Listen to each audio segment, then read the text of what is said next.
147મી રથયાત્રા મંગળા બાદ મહાભોગ પછી ભગવાન રથમાં બિરાજમાન થઈ અને માનનીય મુખ્યમંત્રી શ્રી દ્વારા પહિંદ વિધિ થયા બાદ અત્યારે તરત ભગવાન પોતાના નિજ મંદિરથી રથયાત્રાનો પ્રારંભ થયો છે। આપ સૌ શાંતિમય આ ભગવાન જગન્નાથજીની 147મી રથયાત્રા આપણે મનાવીએ સદભાવના સાથે, કોમી એકતા બંધુત્વની સાથે આપણે સૌ હળી મળી અને આ યાત્રાનો આનંદ ઉત્સાહ લોકોત્સવ મનાવીએ।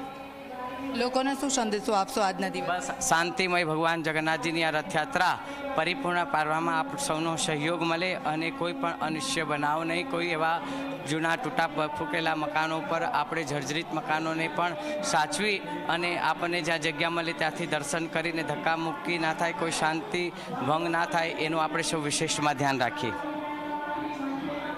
તો 147મી આ રથયાત્રા દિલીપદાસજી મહારાજ આપણી સાથે જોડાયા હતા અને તેમણે ખૂબ જ સારી રીતે આ રથયાત્રામાં ભાગીદાર બનીને ભગવાનના આશીર્વાદ લેવા માટેની તમામ લોકોને અપીલ કરી છે। કેમેરામેન SP શર્મા સાથે દીક્ષિતા, ઝી 24।